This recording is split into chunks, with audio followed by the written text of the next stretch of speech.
अस्सलाम वालेकुम नाज़रीन, आप देख रहे हैं डेली पाकिस्तान। मैं हूं आपका मेज़बान काशिफ शकील। नाज़रीन, इस टाइम हम अल हमरा कल्चरल कम्प्लेक्स में मौजूद हैं। यहां पे पहचान पाकिस्तान के ऑडिशंस जारी हैं। मेरे दरमियान दो नन्हे सितारे जो पाकिस्तान की वाकई पहचान है। ये वो टैलेंटेड बच्चे हैं जिन्होंने अपनी स्पीच से जजेस का दिल जीत लिया। जब मैंने इनकी स्पीच सुनी तो मुझे ये चीज़ फ़ील हुई कि मैं इनकी स्पीच जो है ये डेली पाकिस्तान के प्लेटफॉर्म के ज़रिए आप लोगों तक पहुंचाऊं। अब बिला तमहीद पहले मैं इनका छोटा छोटा इंट्रोडक्शन दूंगा, फिर इनकी स्पीच सुनेंगे और इनकी स्पीच सुन के आप भी वाह वाह कह उठेंगे। आपका नाम क्या बेटा? मेरा नाम अरूब असलम है। अरूब असलम जी। कितने साल के हो आप? मैं 8 साल की हूँ। कौन सी क्लास में पढ़ते हो? मैं 3 क्लास में पढ़ती हूँ। आपका क्या नाम है? मेरा नाम मोहम्मद अब्दुल्ला है। अब्दुल्ला कौन सी क्लास में पढ़ते हो? 6th क्लास में पढ़ते हो। आपकी एज क्या है? 10 years old। 10 years old। अच्छा, क्या सुनाओगे आप हमें? मैं तकरीर सुनाऊंगा। सुनाएं। फितरत हक का हसीन दिलकश नज़ारा किताब, खलवतों में सबसे बढ़कर एक सहारा किताब। जब किताबों को पढ़ा तो मुझ पे जाहिर हुआ जिंदगी एक बहर है जिसका किनारा किताब है। यही मुताला कुतब है जो मुझे सिखाता है कौम क्या चीज़ है और कौमों की इमामत क्या है। इसी की बदौलत ज़हनी सलाहियतें परवान चढ़ती हैं, दिमाग को तकलीफ मिलती है और आए हक से भटकने वाले को हक का निशान मिल जाता है। जनाब सदर किताब तो नहाई की रफ़ीक है, इसलिए सबसे आला और अजीम किताब कुरान मजीद है। कुरान मजीद ज़िंदगी की रोशनी और महशर का सहारा भी है, इसलिए आज़िम का नाम कुरान मजीद के बाद सीरत नबी ने मुझे रोशनी बख्शी और मलाइका का किरदार दुनिया और दीन में कामयाबी की ज़मानत है। जनाब सदर हक तो ये है बख्शा सकूँ हजूर के फ़ज़ाने आम ने देखा शहर का नूर ज़माने की शाम ने।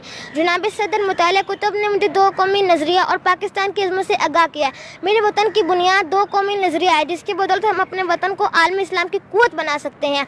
जनाब सदर इन किताबों का ज़माने भर में ये फ़ज़िया है, ज़िंदगी जो भी मुश्किल थी वो आसा है। जनाब सदर सियासत हो या सफ़ाकत, इजादात हो या मुशाहदात, साइंस हो या अदब, शायरी हो या नसर, दीन हो या दुनिया, ये तमाम अनवार मुझे मुताले कुतुब से हासिल होते हैं। शुक्रिया। वाह वाह वाह, क्या बात है। ये नन्हा बच्चा और इतनी बड़ी तकरीर को याद करके और इसका सुनाने का जो एक्सेंट था, जो एक्शन था, अमेजिंग। अब ये बच्ची की जब आप लोगों ने तकरीर सुननी है ना तो यू इवन कांट इमेजिन। चलो बेटा आप सुनो। ये बयान दे गई है मुझे बातें सब गाय की खुदी के आरफों का है मकाम पादिशाही। तेरी जिंदगी इसी से, तेरी आबरू इसी से, जो रही खुदी तू शाही ना रही तू रूसियाई। जनाब सदर शाह मशीक ने अपने नौजवानों को खुदी और खुदारी का सबक दिया, गैरत का पैगाम दिया, अपने बाजू की कुव्वत पर एतमाद करने का पैगाम दिया। खुदी वो कुव्वत है जिसकी बदौलत मुसलमान खुद को पहचानता है, फिर अपने खुदा की पहचान हासिल कर लेता है। खुदी इज्जत है, गैरत है, खुद की नफ़ी है, पैदा कभी होती थी शहर जिसकी अज़ा से, इस बंदाए मोमिन को मैं बनाऊं कहाँ से। जनाब सदर मैं आज की नौजवान नस्ल को देखती हूँ, लामा इकबाल को देखती हूँ और फिर इनके खुद के पैगाम को सोचती हूँ, फिर मैं गौर फिक्र में डूब जाती हूँ। इसका अंजाम सवाए दुख के और कुछ नहीं होता।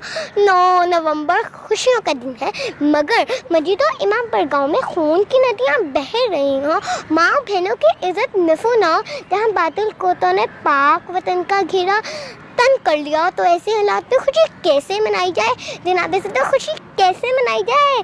जनाब सदर आज के दिन मेरा सवाल इलामा इकबाल से है कि आपने हमें शाहीन, मर्दे मोमिन और मर्दे मुजाहिद कहा है, जबकि हम इस इज़्ज़त के काबिल नहीं हैं, तो आपने हमें ये इज़्ज़त क्यों दी। जबकि मर्दे मोमिन वो होता है जो ज़मीन पर रहते हुए अफलाक की खबर रखता है, जो किसी के सामने नहीं झुकता बल्कि वक्त की फ़ौनी ताकत को झुकाना जानता है।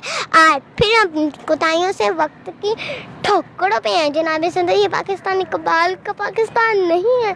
इकबाल तेरे देश का क्या हाल सुनाऊं, बेबाकियों हगोई से घबराता है मामिन, मकारी और रुबाई पे इतराता है मामिन। जिस रिक्स से परवाज़ ने को तय कदर हो वो रिक्स पर शौक से खाता है मामिन।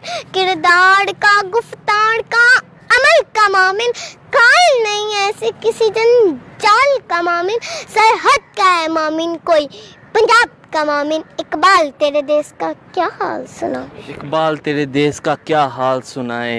बच्ची ने इस नज़म में सब कुछ ही बयां कर दिया। अब मैं इनकी वालदा से बात करूंगा, इनकी वालदा से ये पूछूंगा कि इन्होंने ये तालीम उनको कैसे दी, क्या इन पे कितनी मेहनत करनी पड़ी। अस्सलाम वालेकुम जी। जी वालेकुम सलाम। ये आपके जो दोनों फूल हैं, जी। इनकी तकरीर मैं तो सुन के मुझे तो मसलन यकीन नहीं आ रहा था कि ये बच्चों को ये रट्टा लगाया था इन्होंने। कैसे आपने इनको ये बच्ची माशाल्लाह से बहुत छोटी उम्र में ही इन्होंने बोलना बहुत अच्छा शुरू कर दिया था। तो फिर मैंने ये सोचा कि ये बोलते बहुत अच्छा और बहुत अच्छा बोलते हैं, तो मैं इनको एक पॉजिटिव जो है उस रास्ते पे लगा देती हूँ। तो फिर मैंने इनको मुकर्रर बना दिया, तो ये बस स्पीचेस करते रहते हैं और इसी में ही इनका ये टाइम गुजर जाता है और स्टडी, और ताकि ये पॉजिटिव रहें। तो इन पे आपने मज़ीद मेहनत करनी है ताकि ये इकबाल का जो पाकिस्तान बनाने का तकवा लिए बैठे हैं, ये आने वाले पहचाने पाकिस्तान हैं, ये पाकिस्तान का टैलेंट है। इसी तरह का टैलेंट आपके लिए हम लेके हाज़िर होते रहेंगे। अपने मेज़बान काशिफ शकील को इजाज़त दीजिए। देखते रहिए डेली पाकिस्तान। अल्लाह हाफ़िज़। ये मामा